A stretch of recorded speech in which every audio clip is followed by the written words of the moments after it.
الحمدللہ رب العالمین والصلاة والسلام علی رسولہ الامین وآلہ وصحبہ اجمعین۔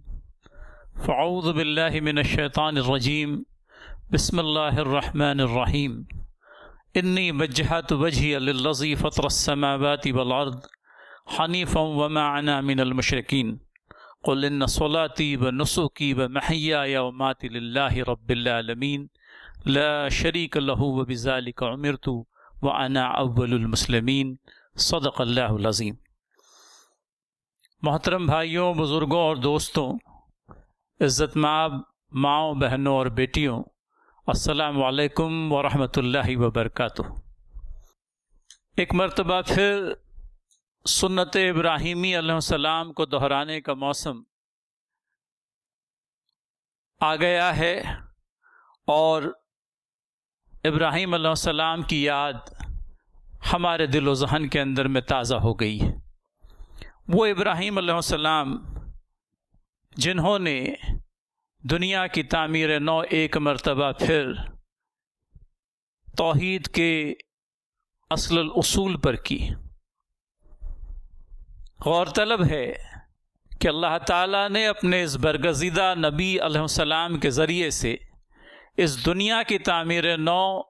توحید کے اصل الاصول پر ہی کیوں کرنا چاہیے؟ غور کرنے پر پتہ چلتا ہے کہ توحید تو در حقیقت اس کائنات کا وہ کلمہ جاں ہے جو کائنات کی ہر مخلوق کے لبوں پر رواں ہے۔ پھر اس کائنات کے نظم پر اگر ایک نگاہ ڈالیں تو یہ پورا نظم کائنات بھی اس بات پر دلالت کرتا ہے کہ اس کارخانہ کائنات کو چلانے والی ذات صرف اور صرف ایک اللہ وحدہ لا شریک کی ہے۔ سورج اور چاند کا یکے بعد دیگرے آنا، دن اور رات کا ایک دوسرے کو فالو کرنا،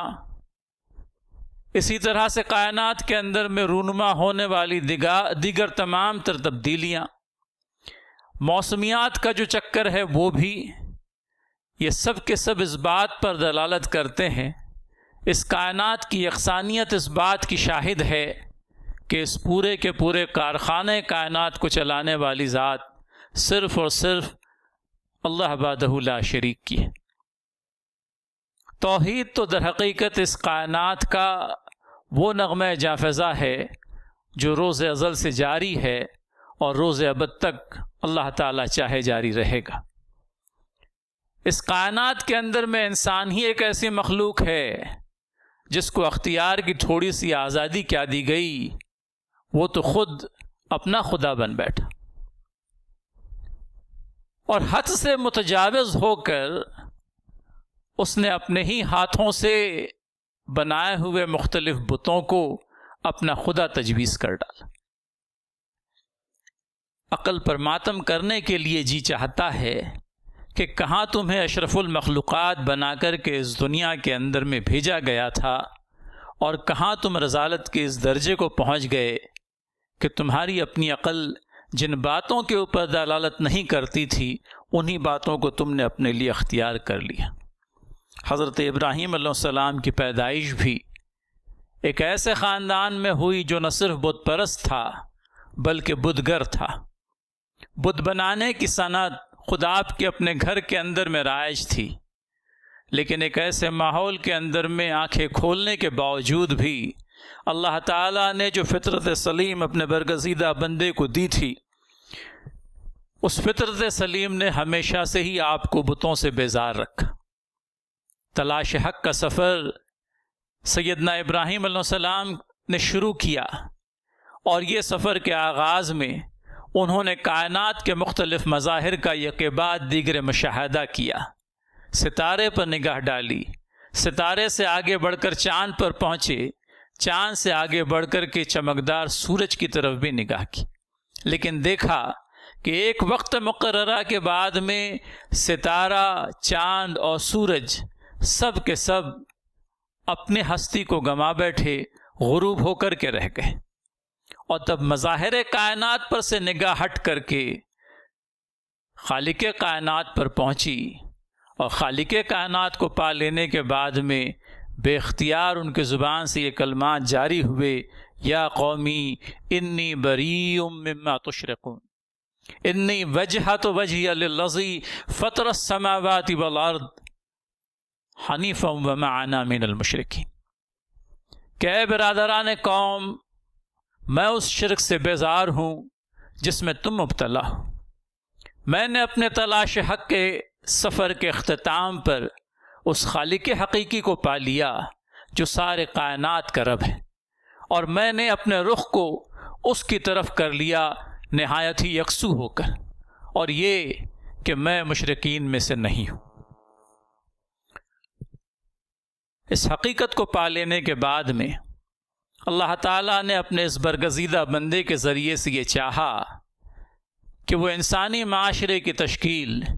اس دنیا کی تعمیر نو ایک مرتبہ پھر توحید کے اصل الاصول پر کرے۔ ایک مرتبہ پھر یہ سوال اٹھانا چاہوں گا کہ توحید کو ہی کیوں بین الاقوامی معاشرے کی بنیاد قرار دیا گیا؟ کیوں یہ چاہا گیا کہ ابراہیم علیہ السلام توحید کی بنیاد پر ہی انسانوں کے معاشرے کی تعمیر کریں؟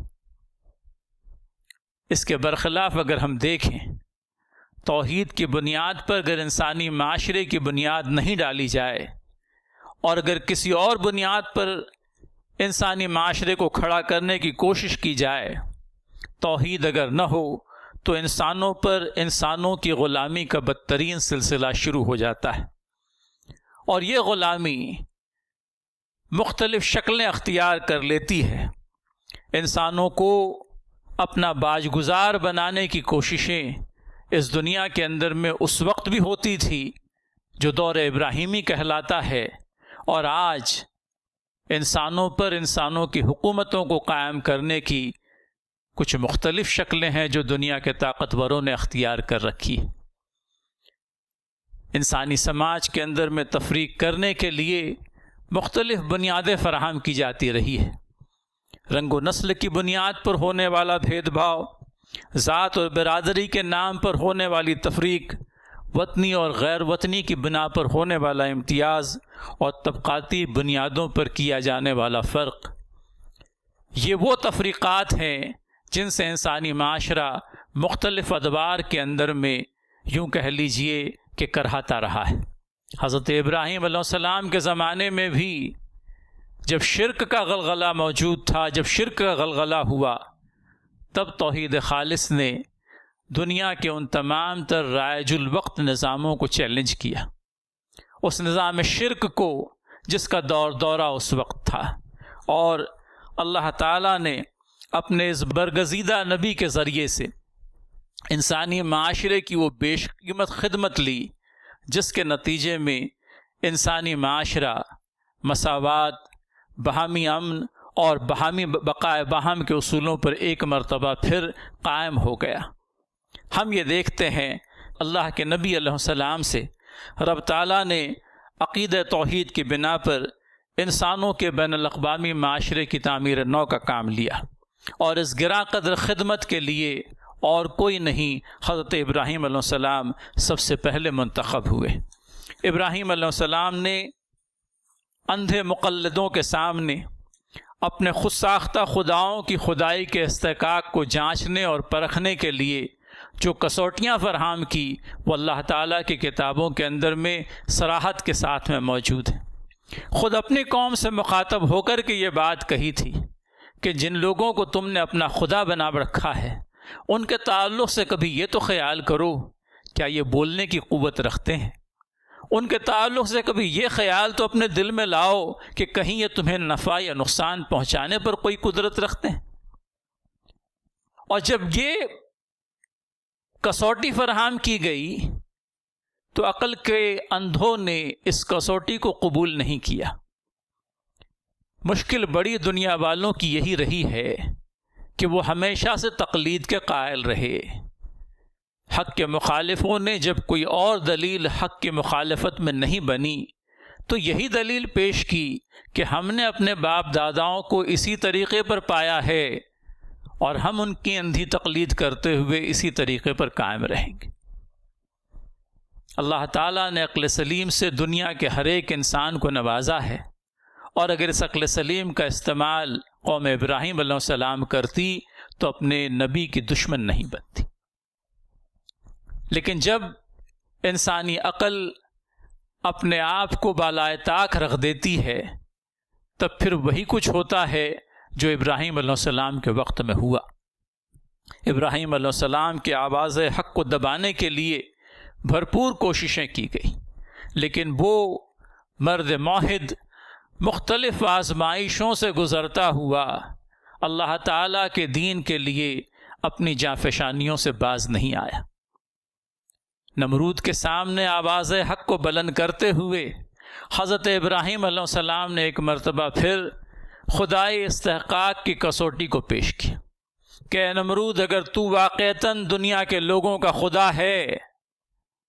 تو پھر اس کائنات کے اندر میں کوئی تبدیلی اپنی قوت سے کر کے بتلا۔ میرا رب روزانہ سورج کو مشرق سے نکالتا ہے اور مغرب میں غروب کرتا ہے، اگر تجھ میں واقعی خدائی کا دم ہے تو صرف ایک روز ہی صحیح تو اس سورج کو مغرب سے نکال کر کے بتلا دے۔ تب وہ منکر حق ششدر رہ جاتا ہے۔ زوم تو خدائی کا ہر ایک کو ہوتا ہے، لیکن جب خدائی کے استحقاق کی دلیل مانگی جاتی ہے، جب خدا ہونے کی دلیل مانگی جاتی ہے، تب ہر ایک معبود باطل اوندھے منہ زمین پر اپنے آپ کو گرا ہوا پاتا ہے۔ ابراہیم علیہ السلام نے دنیا کے لوگوں کو توحید کا اصل الاصول دیا۔ اللہ تعالیٰ نے آپ کو اور آپ کے بیٹے حضرت اسماعیل علیہ السلام کو شرف بخشا کہ اس زمین پر مرکز توحید کی بنیاد ڈالیں، اور یہ مرکز توحید عرب کی سرزمین کے شہر مکہ معظمہ کے اندر میں تعمیر کیا گیا، جہاں دنیا کے تمام تر انسانوں کو لپک کر آ جانے کی دعوت دی گئی۔ اللہ تعالیٰ نے سورہ حج کے اندر میں یہ بات ارشاد فرمائی ہے کہ دنیا کے تمام تر لوگوں کو اس بات کا اذن دے دیا جائے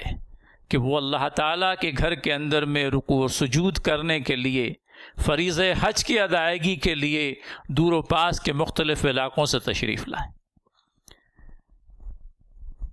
کعبۃ اللہ نہ صرف اپنے آپ میں مرکز توحید بلکہ مرکز ہدایت بھی۔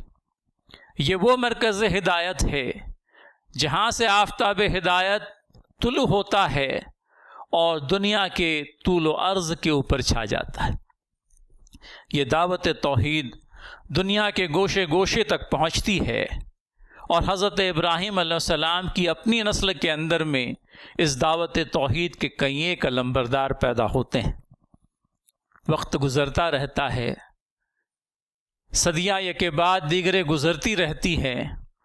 اور صدیوں کے انحطاط کے نتیجے میں تعلیمات ابراہیمی کو فراموش کر دیا جاتا ہے۔ وہی کعبۃ اللہ جو ایک اللہ وحدہ لا شریک کی کبریائی بیان کرنے کے لیے بنایا گیا تھا، اسی کعبۃ اللہ کے اندر میں اللہ تعالیٰ کے علاوہ اوروں کو بھی پکارا جانے لگتا ہے۔ عقل کے اندھے ایک مرتبہ پھر اپنی پوری آب و تاب کے ساتھ میں وحدہ لا شریک کو چھوڑ کر ان سے اپنی امیدیں وابستہ کر لیتے ہیں جو خود اپنی امیدیں پوری کرنے سے بھی قاصر ہیں۔ لیکن وقت گزرنے کے ساتھ میں خرابیاں جب اپنے عروج کو پہنچتی ہے، تب انسانی رذالت جو ہے اپنی گہرائی کو پہنچ جاتی ہے، اور یہ چیز وہاں پر دیکھنے میں آئی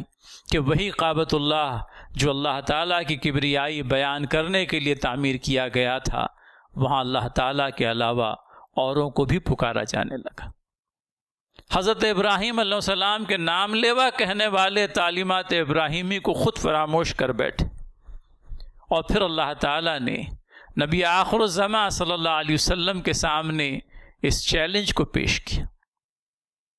کہ اب دنیا ایک مرتبہ پھر گھوم کر کے اسی نقطے پر آ گئی ہے جس نقطے پر ابراہیم علیہ السلام نے اس کو پایا تھا۔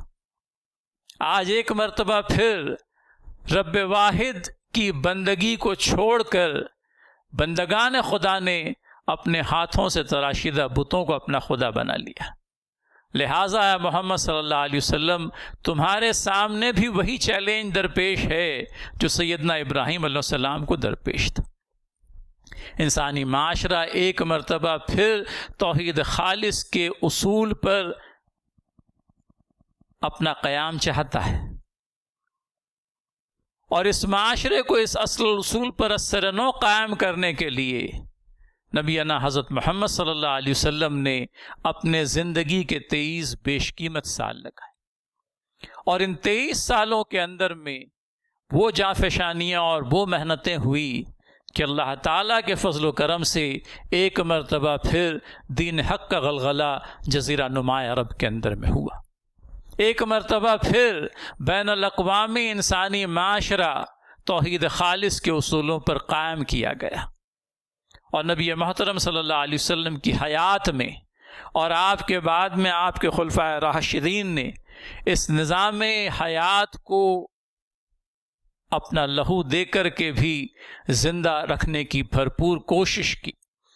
اور ایک زمانے تک اللہ تعالیٰ کے اذن و فضل سے یہ نظام حیات دنیا والوں کے درمیان میں رائج رہا۔ لیکن جیسا کہ ہمیشہ سے ہوتا آیا ہے، انبیاء علیہ الصلوۃ والسلام کی تعلیمات وقت گزرنے کے ساتھ میں مسخ ہوتی چلی جاتی ہیں۔ نبی محترم صلی اللہ علیہ وسلم کے وصال کو آج 1400 سال کے لگ بھگ زمانہ گزر چکا ہے۔ تہذیب کے آزر نے ایک مرتبہ پھر نئے اصنام تراشے ہیں، اور یہ نئے اصنام کا سحر آج سر چڑھ کر بول رہا ہے۔ غیروں کی بے اعتنائیوں کا کیا رونا روئیں، یہاں تو اپنوں کی ستم ظریفیاں بھی ہمیں شرمسار کرنے کے لیے کافی ہیں۔ اگر انہوں نے ذات پات کی بنیاد پر اپنے معاشرے کو تقسیم کیا تو ہم نے بھی جماعتوں اور مسلکوں کے نام پر امت واحدہ کو واٹر ٹائٹ کمپارٹمنٹ کے اندر میں تقسیم کر دیا، اور آج تو صورتحال یہ ہے کہ ہم ایک دوسرے کی مساجد میں نماز پڑھنے کے بھی روادار نہیں۔ انہوں نے اگر وطنیت کے بت کو اپنے گلے کا ہار بنایا تو ہم نے بھی اس کو اپنی آنکھوں کا سرما بنانے میں دیری نہیں کی۔ علامہ اقبال نے لاکھ بتانے وہم و گما کو توڑ کر ملت میں گم ہو جانے کا درس دیا، لیکن ہمارے اندر میں آج تورانی بھی باقی ہیں، ایرانی بھی باقی ہیں، اور دیگر وطنیت کے علمبردار بھی باقی ہیں۔ رنگ و نسل کے امتیازات ایک مرتبہ پھر ابھر آئے ہیں۔ کوئی جارج فلوئڈ صرف اس لیے موت کے گھاٹ اتار دیا جاتا ہے کہ وہ افریقی نژاد ہے اور سیاہ فام ہے۔ وطن عزیز کے اندر میں بھی جب مذہبی انتہا پسندی سر چڑھ کر بولنے لگی تو ہجومی تشدد کے نتیجے میں معصوموں کو اپنی جانیں گنوانی پڑی۔ ایک نئی تدبیر جو دنیا بھر کے اندر میں اس وقت رائج کی جا رہی ہے وہ یہ کہ قانونی جواز فراہم کر کے اپنے ہی ملکوں کو غیر ملکی قرار دیا جائے۔ ماضی قریب کے اندر میں ہم نے یہ چیز خود اپنے ملک میں ہوتے ہوئے بھی دیکھی ہے۔ ممالک کبھی تہذیبوں کے سنگم اور بقائے باہم یا میوچول کو ایگزسٹنس کے حسین مظاہر ہوا کرتے تھے، لیکن آج کی صورتحال یہ ہے کہ غالب اکثریت کے نشے میں چور دنیا کے مختلف ممالک سے بزور قوت اور قانون ظالمانہ کے ذریعے سے اقلیتوں کے در پہ آزار بنی ہوئی ہے۔ لہٰذا اقلیتیں ہیں کہ اپنا دم توڑتی نظر آتی ہے، اور غالب اکثریت نے ایک مرتبہ پھر وہی شکل و صورت اختیار کر لی ہے جو کسی وقت نازی جرمنی میں اور اٹلی کے اندر میں فاشزم نے اختیار کی تھی۔ یہ سیناریو کوئی نیا نہیں ہے، اور اس صورتحال کی بنیادی وجہ بھی کوئی اور نہیں ہے۔ یہ تو وہی سیناریو ہے جو حضرت ابراہیم علیہ السلام اور آپ کے ساتھی انبیاء علیہ الصلوۃ والسلام کے زمانے میں پایا جاتا تھا۔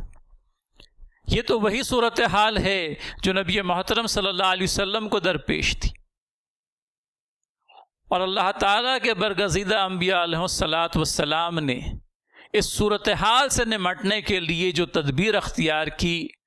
وہ تدبیر وہی تھی جس کا تذکرہ اس سے پہلے میں نے بارہا آپ کے سامنے کیا۔ انسانی معاشرہ ایک مرتبہ پھر توحید خالص کے اصل الاصول پر اپنی تعمیر چاہتا ہے، اور اس تعمیر نو کو کرنے کا کام انہی لوگوں سے ممکن ہے جن کی نسبت براہیمی ہے۔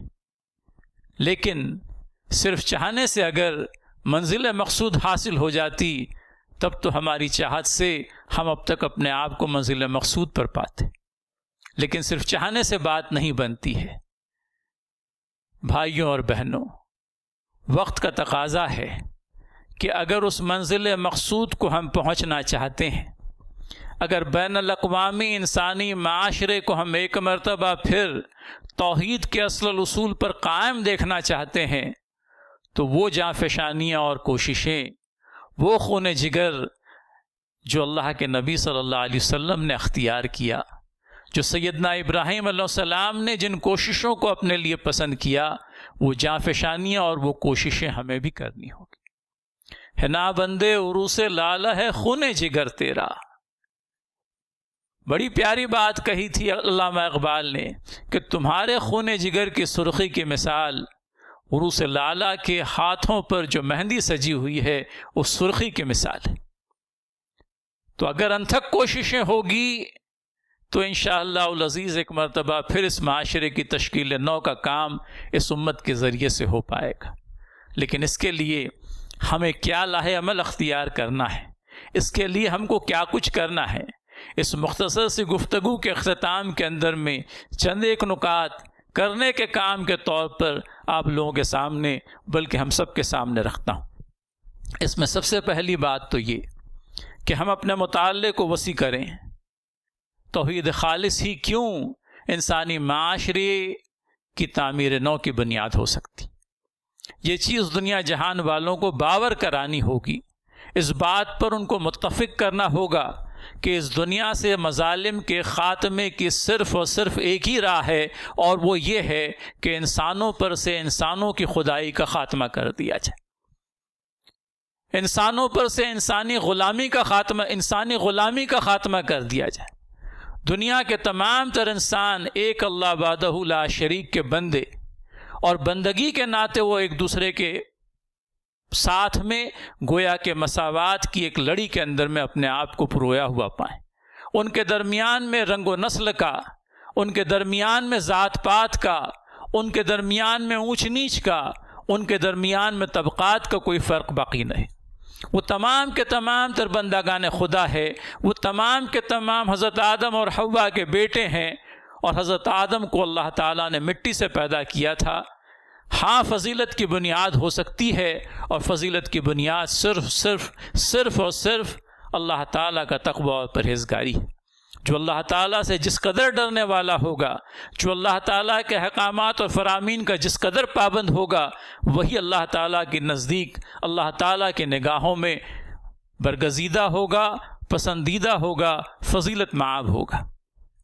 تو سب سے پہلے تو یہ چیز خود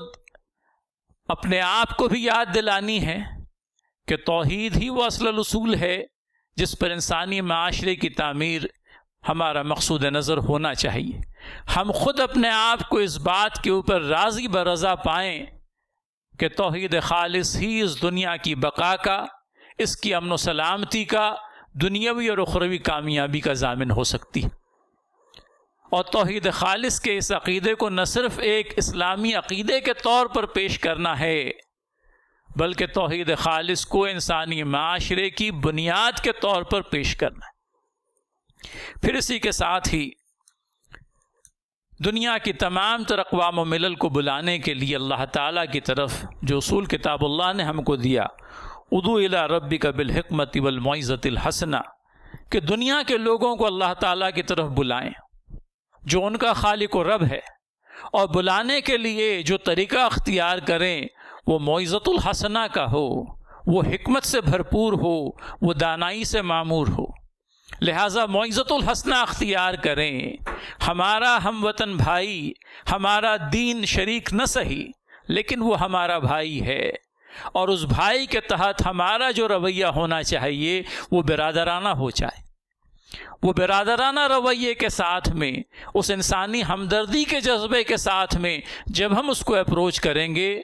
تو یہ در حقیقت موعظۃ الحسنہ ہوگا. اور موعظۃ الحسنہ اپنے آپ میں ایک ایسا کلمہ جو ہمارے لیے بھی خیر و فلاح کا باعث ہوگا اور اس کے لیے بھی خیر و فلاح کا باعث ہوگا. حکمت ہماری گمشدہ پونجی جہاں کہیں سے پائیں اس کو حاصل کریں، اور یہ کام کرنے کے لیے ہماری تمام تر جماعتیں، ہمارے تمام تر مسالک آپس میں اشتراک کر لیں. باطل ہمارے خلاف متحد ہو سکتا ہے، لیکن کلمہ واحدہ کی بنا پر امت مسلمہ متحد نہیں ہو سکتی، جبکہ یہ بنیاد کلمہ لا الہ الا اللہ محمد رسول اللہ صلی اللہ علیہ وسلم کی ان کے درمیان میں موجود ہے. لہٰذا نہایت ہی دردمندانہ اپیل کرنا چاہوں گا تمام تر جماعتوں سے اور تمام تر مسالک سے کہ وہ حضرت ابراہیم علیہ السلام کی سنت کے اعادہ کرنے کے لیے، نبی محترم صلی اللہ علیہ وسلم کے کار نبوت کو آگے جاری رکھنے کے لیے، بین الاقوامی انسانی معاشرے کی ایک مرتبہ پھر توحید خالص کے اصل الاصول پر تعمیر کرنے کے لیے کمر بستہ ہو جائیں، اپنے مسلک کی اختلافات کو مٹا کر اور بھلا کر ایک کامن منیمم پروگرام کے تحت اس دنیا کے اندر میں، اپنے اس ملک کے اندر میں، اپنے اس شہر کے اندر میں ایک مرتبہ پھر ایک ایسے معاشرے کی تشکیل کے لیے اپنے آپ کو کمر بستہ پائیں جس کی بنیاد کلمہ توحید کے اوپر رکھی ہو. پھر اسی کے ساتھ میں انسانی معاشرے کو یہ باور کرانے کی کوشش کہ اس معاشرے کی سب سے بہترین خدمت جو ہو سکتی ہے وہ یہی کہ اس معاشرے کی تشکیل، اس کی بنیاد کلمہ لا الہ الا اللہ محمد رسول اللہ پر رکھی جائے. توحید خالص کے اصل الاصول پر انسانی معاشرے کی تعمیر کے فریضے کو انجام دینا انسانی معاشرے کی آج کی تاریخ میں سب سے بڑی خدمت ہو سکتی. یہ چیز ہم اپنے آپ کو بھی باور کرائیں اور دنیا والوں کو باور کرانے کی بھی کوشش کریں، اور یہی چیز ہے جو اس دنیاوی فلاح و بہبود کا باعث بنے گی اور اخروی کامیابی کا ضامن بنے گی. آخری اور چوتھی بات جو کہنا چاہوں گا وہ یہ کہ اپنے بچوں کی بھی اسی نہج پر تربیت کریں.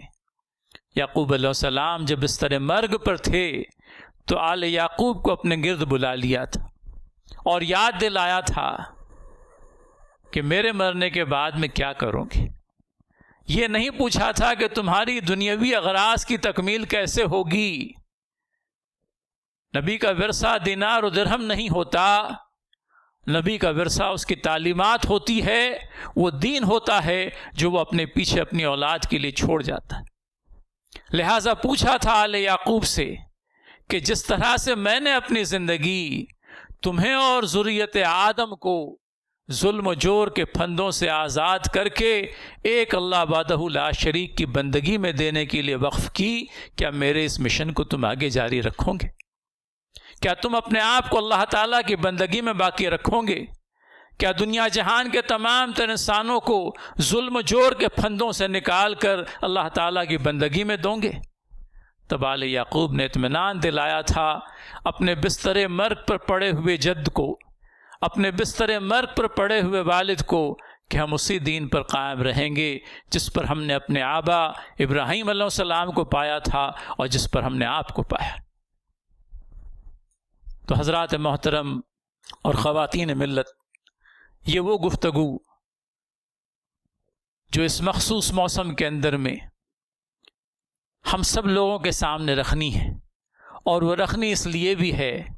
کہ سنت ابراہیمی کے اس موسم کے اندر میں جب ہم سنت ابراہیمی کا اعادہ کریں تو اس مشن ابراہیم علیہ السلام کو بھی اپنے سامنے رکھیں. وقت گزر رہا ہے اور دنیا بڑی امید افزا نگاہوں کے ساتھ فرزندان توحید کو دیکھ رہی ہے. اے فرزند توحید،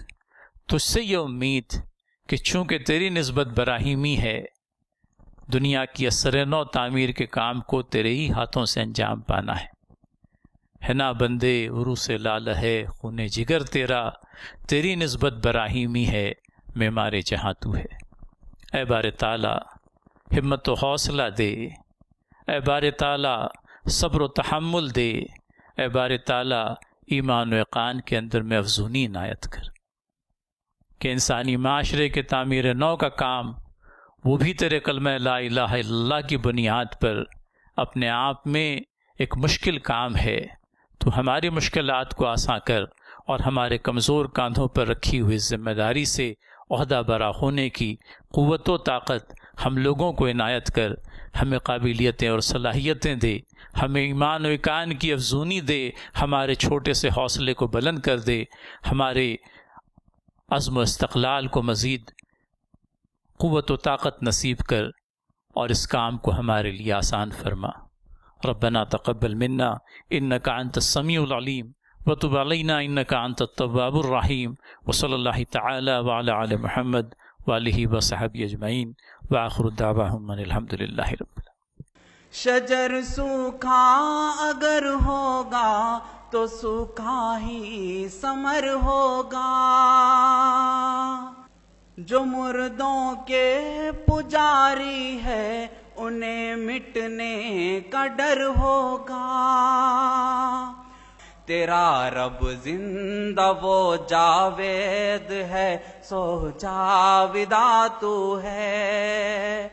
خدائے لم یزل کا دست قدرت تو زباں تو ہے۔